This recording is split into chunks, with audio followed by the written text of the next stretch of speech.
আসসালামু আলাইকুম। ষষ্ঠ থেকে নবম শ্রেণীর শিক্ষার্থীরা, খুবই গুরুত্বপূর্ণ একটা ভিডিও নিয়ে তোমাদের সামনে হাজির হয়েছি। আমাদের আজকের আলোচ্য বিষয় মূল্যায়নের রিপোর্ট কার্ড। অর্থাৎ মূল্যায়নের রিপোর্ট কার্ডে তোমরা দেখেছ সবচেয়ে 7টি স্তর থাকে, তার মধ্যে সবচেয়ে উপরের স্তরে থাকে অনন্য গ্রেড এবং সবচেয়ে নিচের স্তরে থাকে প্রারম্ভিক গ্রেড।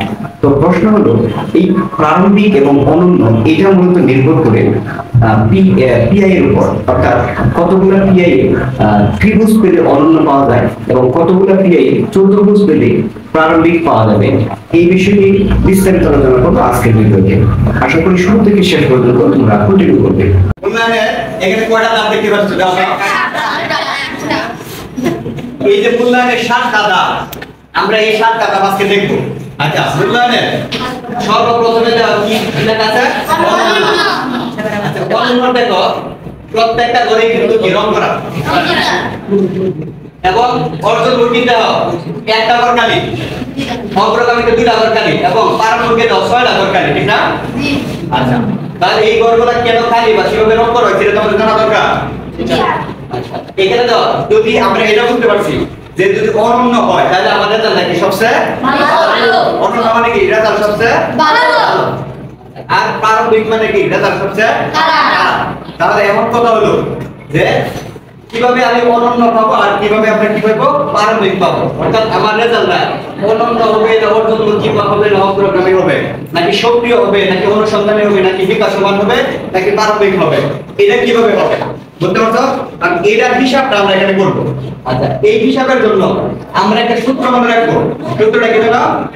ত্রিভুজ মাইনাস চতুর্ভুজ ভাগ হচ্ছে কি মোট পিআই। ত্রিভুজ মানে কি সর্বোচ্চ পিআই, মানে সর্বোচ্চ মাত্রা। সর্বোচ্চ মাত্রা কি ত্রিভুজ আর সর্বনিম্ন মাত্রা কোনটা? চতুর্ভুজ। তাহলে আমরা মাইনাস করব কি এদিকে দেখো, ত্রিভুজ থেকে কি মাইনাস করব? চতুর্ভুজ। আচ্ছা, এখন আমরা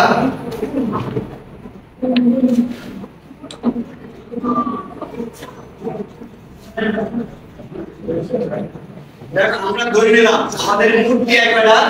20টা। মোট পিআই কতটি? 20টা। 20টি। তাহলে 20টা পিআই এর মধ্যে এইদিকে দেখো, 20টা পিআই এর মধ্যে তুমি ধরে নাও ত্রিভুজ পাইছো কয়টা? 10টা। 10টা। বৃত্ত পাইছো? 5টা। 5টা। চতুর্ভুজ পাইছো মানে 5টা। 5টা। ধরে নাও আমাদের মোট পিআই কয়টা?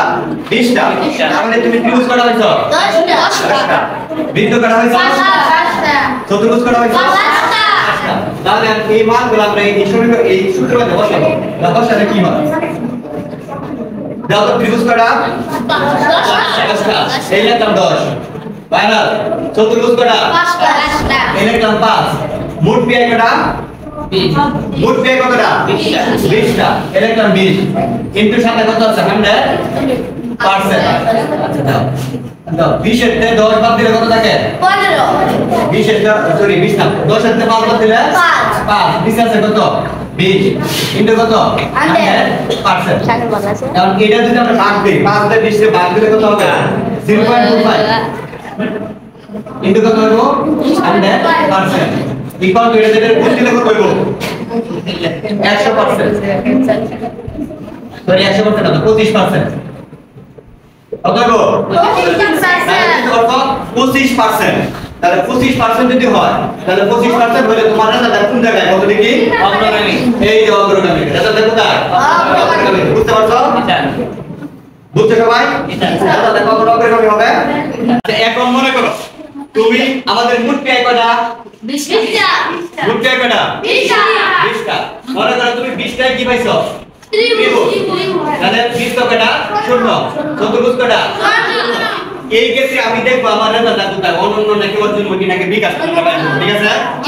আচ্ছা দেখো, তাহলে দেখো ত্রিভুজ কতটা আছে?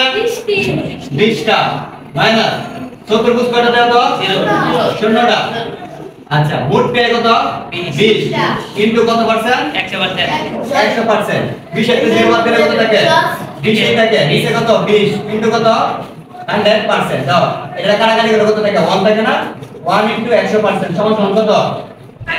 100%। তাহলে দাও এখানে আমার রেজাল্ট দিয়েছে, এর মধ্যে কত পার্সেন্ট দিয়েছে?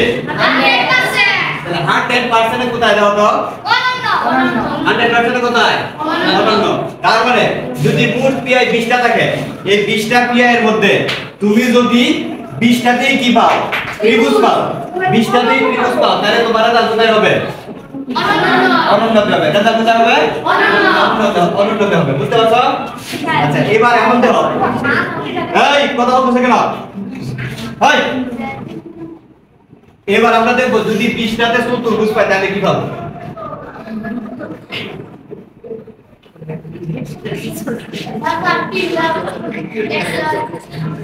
আচ্ছা মনে করো ত্রিভুজ পাইছি শূন্য, কোন ত্রিভুজ পাইছি না, চতুর্ভুজ শূন্য, বৃত্ত শূন্য, চতুর্ভুজ 20। এখন তো এটা কোথায় যাবে? তাহলে তো ত্রিভুজ করা আছে শূন্য মাইনাস চতুর্ভুজ করা 20টা, মোট পিআই কতটা 20টা, ইনটু দাও কত পার্সেন্ট 100%। আচ্ছা 20 এর কত থাকে মাইনাসের 20 থাকে তাই না, 20 এর কত থাকে 20 ইনটু কত 100%। এটা কত থাকে কাটাকাটি করলে মাইনাসের 1 ইনটু কত 100% ইকুয়াল টু কত হলো 100%। কিন্তু সামনে চিহ্ন কি আছে মাইনাস। এবার কত রেজাল্ট আমাদের কোথায় দেব প্রারম্ভিক, রেজাল্ট কোথায় দেব প্রারম্ভিক। বুঝতে পারছো? তাহলে 20টার মধ্যে যদি 20টাই তুমি চতুর্ভুজ পাও তাহলে তোমার রেজাল্ট দেব কোন জায়গায় প্রারম্ভিক। বোঝা গেছে? আর 20টাই যদি আমরা ত্রিভুজ পাইছিলাম তাহলে আমাদের রেজাল্ট কই গেছিল অনন্য। সবাই বুঝছো? ঠিক আছে।